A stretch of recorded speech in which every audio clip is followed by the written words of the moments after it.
کہ اسرائیل کے دارالحکومت تل ابیب میں آئرن ڈوم کے باوجود حوثی گروپ کا چلایا جانے والا ڈرون جو ہے وہ طویل فاصلہ طے کرنے کے بعد کامیابی سے اپنے ٹارگٹ کو ہٹ کر لیا۔ اعوذ باللہ من الشیطان الرجیم، بسم اللہ الرحمن الرحیم۔ السلام علیکم، آپ دیکھ رہے ہیں global defence view.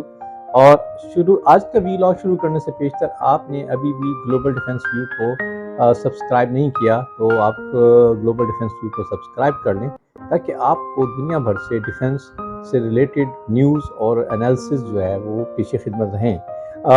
Bell icon کو بھی پریس کر لیں تاکہ جیسے ہی نیا ویلاگ آئے تو آپ کو اس کا نوٹیفیکیشن مل جائے، اور گلوبل ڈیفنس ویو کو لائک کریں، شیئر کریں اور کامنٹ سیکشن میں اپنا فیڈ بیک ضرور دیں۔ آج کا ویلاگ کے ایک چونکا دینے والی خبر کہ اسرائیل کے دارالحکومت تل ابیب میں آئرن ڈوم کے باوجود حوثی گروپ کا چلایا جانے والا ڈرون جو ہے وہ طویل فاصلہ طے کرنے کے بعد کامیابی سے اپنے ٹارگٹ کو ہٹ کر لیا۔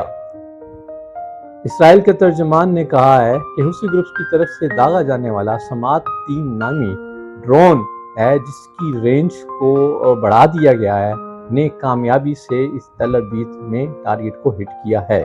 اسرائیل کے فوجی اور دفاعی تجزیہ نگار اس بات پر حیران ہیں کہ ایک معمولی ٹیکنالوجی کا حامل ڈرون ہزاروں کلومیٹر فاصلہ طے کر آئرن ڈوم سے کس طرح بچ کر تل ابیب میں ٹارگٹ ہٹ کرنے میں کامیاب ہو گیا۔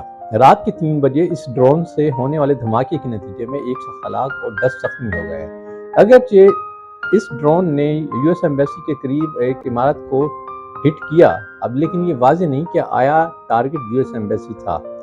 حوثی گروپ نے اس ڈرون کو لانچ کرنے کی ذمہ داری قبول کی ہے اور انہوں نے کہا ہے کہ یہ ڈرون انہوں نے غزہ میں فلسطینیوں کے خلاف جاری محاصرے اور بمباری کے نتیجے میں یہ حملہ کیا ہے، اور انہوں نے یہ بھی واضح کیا کہ وہ اس نوعیت کے حملے جاری رکھیں گے جب تک غزہ میں اسرائیل کی جانب سے جاری بربریت جاری رہے گی۔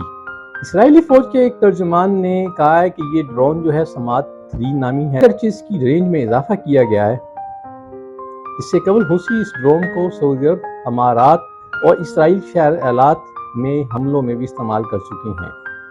ایرانی ٹیکنالوجی کا حامل سماد-3 نامی یہ ڈرون، اس میں جو زیادہ تر کمپوننٹس ہیں وہ حوثیوں نے ہی تیار کیے ہیں، لیکن بنیادی ٹیکنالوجی ایران ہی کی فراہم کردہ ہے۔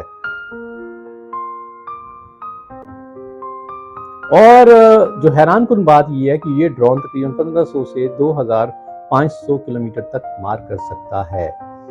تو یہ آج کا ویلاگ تھا، امید ہے کہ آپ کو یہ کنٹینٹ پسند آئے گا۔ خوش رہے، آباد رہیں، السلام علیکم۔